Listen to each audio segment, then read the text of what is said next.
Sean, kind of a strange situation, right? I mean, you kind of walk off the field thinking maybe that was a missed opportunity, that clinching first could have certainly been done on the field. Maybe you guys processed that disappointment a little bit, and then you see the result and you celebrate it and there. Kind of take us through the range of emotions there for the first few minutes. Yeah, I think it's a bit of a roller coaster. Obviously, we're a team of competitors.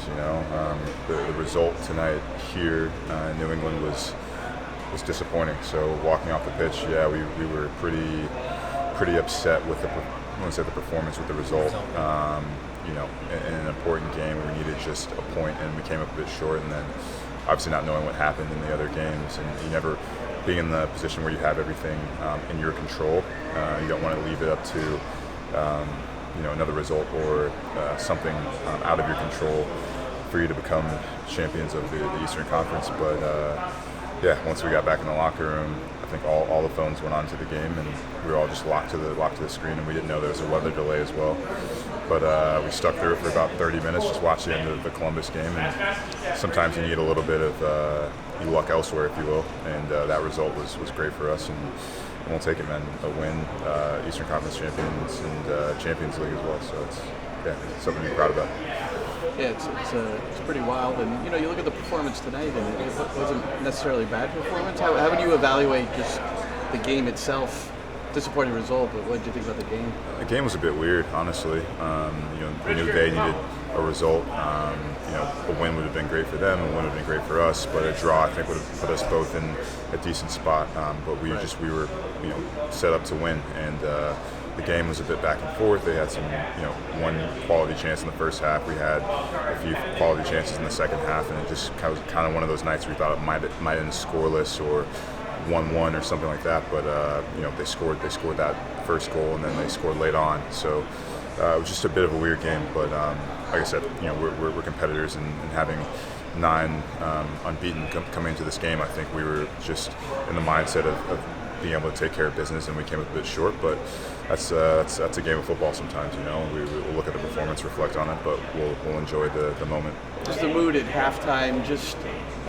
You make the big save on Bunbury, which at that point, big saves sometimes lift the team up. At halftime, did you guys feel good about what might happen in the second 45? Yeah, it's 0-0. That's a perfect spot for us in a game like this. And to come out in the second half, I thought, the game stayed a little bit the same as the first half. It opened up a little bit, but they were quality when they countered. I think in the moments where they got their front runners going, they had a bit of quality as well, and Teal had a good finish to put them up 1-0. So it was in moments where you want to keep your team in the game, obviously, but today we came a bit short. Just kind of surveying the room as you guys were watching, and you were obviously, understandably, laser focused on the game. When did you pick up the game? When did you pick up your phone and watch it? Do you remember what minute it was? Yeah, I think 60th minute, I want to say. So it's 1-0 at that?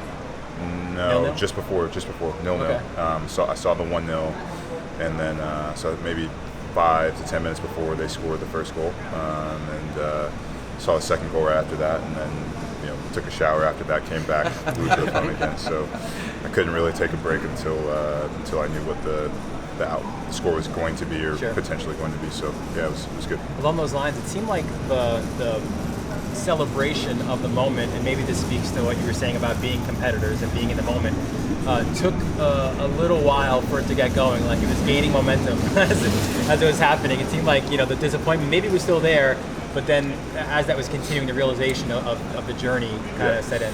Yeah, I think we were dealing with a couple emotions. Obviously, with tonight, with the loss first, and then getting past that and realizing that we were Eastern Conference champions. I think for me, I was never going to celebrate. I was never going to be content with where we were until we actually had that title of being Eastern Conference champions, and that was just my mentality. And as soon as the final whistle blew, I think all the emotion just came out, and it was a special moment. It's the first time we've achieved something as a club, and we have a lot more to go. But that's just a taste of what it feels like to win something and to be to be victorious over a length of months. We worked really hard this year, so we'll look to keep going. And this team's built to do something special. Right here to Mike. The result tonight in Columbus gives NYCFC the bye, so it's going to be a few weeks before you play a meaningful game. How do you want the team to play next week in Philadelphia? It's too early to tell. I mean, we're just enjoying this game. The result from Columbus. So we'll look. Obviously, every game is important, right? So we don't take any game lightly. Whoever steps out in the field in Philly will put their best foot forward, and rest is going to be good for some of the guys. We have a couple knocks as well, so that's going to be a positive. Looking forward a little bit, but if we want to go into Philly, we want to win, and that's every game we step on the pitch, and that's a mentality that's contagious. That if we approach it the right way, we get momentum going to the playoffs. All right, Dylan and Glenn, last two. Can you just reflect a moment on the season from start and now?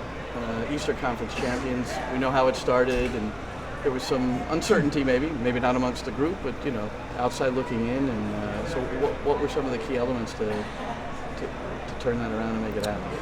Man, a lot happened. I couldn't even begin. I don't know where to begin. I think the most important thing is just keeping the belief, right?